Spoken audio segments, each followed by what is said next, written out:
ஆன்மீக நண்பர்கள் அனைவருக்கும் அன்பும் கனிவும் நிறைந்த வணக்கங்கள். ஆடி மாதம் முடிவதற்கு முன் கட்டாயம் செய்ய வேண்டிய 7 வழிபாடுகள். நண்பர்களே, ஆடி மாதம் என்பது சாதாரண மாதம் அல்ல. இந்த மாதத்தில் செய்யப்படும் வழிபாடுகளும் விரதங்களும் தானங்களும் பல மடங்கு பலனை அளிக்கும் என்று நம் முன்னோர்கள் கூறியுள்ளனர்.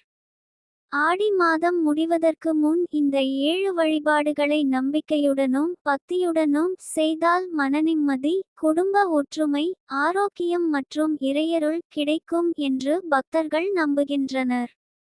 இந்த வீடியோவில் அந்த 7 வழிபாடுகள் என்ன, அவற்றை எப்படி செய்ய வேண்டும், என்ன பலன் கிடைக்கும், என்ன மந்திரம் சொல்ல வேண்டும் என்பதை விரிவாக பார்க்கலாம்.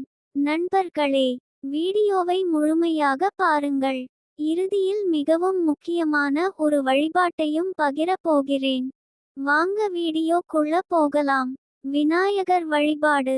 எந்த நல்ல காரியத்தையும் தொடங்கும் முன் முதலில் விநாயகரை வணங்க வேண்டும். ஆடி மாதம் முடிவதற்கு முன் ஒரு நாள் காலை குளித்து விநாயகருக்கு அருகம்புல், எருக்கம்பூ, மோதகம் அல்லது வெல்லம் படைத்து வழிபடுங்கள். 21 முறை ஓம் கம் கணபதையே நம என்று சொல்லுங்கள். பலன்கள்: தடைகள் விலகும், குடும்பத்தில் அமைதி நிலவும், புதிய வாய்ப்புகள் கிடைக்கும், குழந்தைகளின் கல்வி சிறக்கும். அம்மன் வழிபாடு. ஆடி மாதம் அம்மனுக்கு மிகவும் உகந்த காலமாக கருதப்படுகிறது. வெள்ளிக்கிழமை அல்லது செவ்வாய்க்கிழமை எலுமிச்சை தீபம் ஏற்றலாம், சிவப்பு மலர் சமர்ப்பிக்கலாம், குங்கும அர்ச்சனை செய்யலாம். 108 முறை ஓம் சக்தி பராசக்தி என்று சொல்லுங்கள்.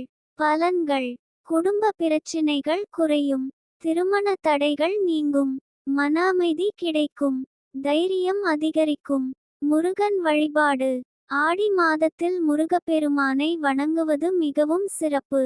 சிவப்பு அல்லது மஞ்சள் மலர்களால் அர்ச்சனை செய்யுங்கள். கந்த சஷ்டி கவசம் அல்லது ஓம் சரவணபவ 108 முறை சொல்லுங்கள். பலன்கள்: எதிரிகள் விலகுவர், வேலை வாய்ப்புகள் கிடைக்கும், தைரியம் பெருகும், வாழ்க்கையில் நல்ல மாற்றங்கள் ஏற்படும். சிவன் வழிபாடு. ஒரு திங்கட்கிழமை சிவன் கோவிலுக்கு செல்லுங்கள். பால், தண்ணீர் அல்லது வில்வ இலை கொண்டு அர்ச்சனை செய்யலாம். 108 முறை ஓம் நமசிவாய என்று ஜபிக்கலாம். பலன்கள்: மன அமைதி, பாவ நிவர்த்தி, ஆரோக்கியம், குடும்ப நலம். பெருமாள் மற்றும் ஆண்டாள் வழிபாடு.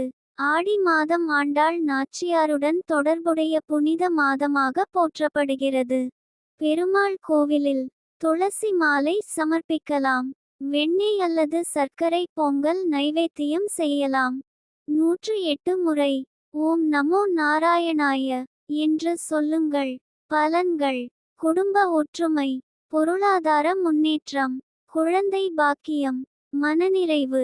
முன்னோர் வழிபாடு மற்றும் தானம். முன்னோர்களை நினைத்து காகத்திற்கு உணவு வையுங்கள், ஏழைகளுக்கு அன்னதானம் செய்யுங்கள், பசுவிற்கு அகத்திக்கீரை அல்லது வாழைப்பழம் கொடுக்கலாம். பலன்கள்: முன்னோர் ஆசீர்வாதம், குடும்பத்தில் சுபகாரியங்கள், தடைகள் குறையும், மனநிம்மதி. தீப வழிபாடு. ஆடி மாதத்தின் கடைசி நாட்களில் வீட்டின் பூஜை அறையில் காலை, மாலை நல்லெண்ணெய் அல்லது நெய் தீபம் ஏற்றுங்கள். தீபத்தை ஏற்றி தீப ஜோதி பரபிரம்மா என்ற ஸ்லோகத்தை சொல்லலாம்.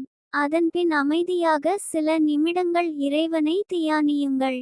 பலன்கள்: வீட்டில் நேர்மறை ஆற்றல் அதிகரிக்கும், மன அமைதி கிடைக்கும், குடும்பத்தில் மகிழ்ச்சி நிலவும், இறைநம்பிக்கை வலுப்படும்.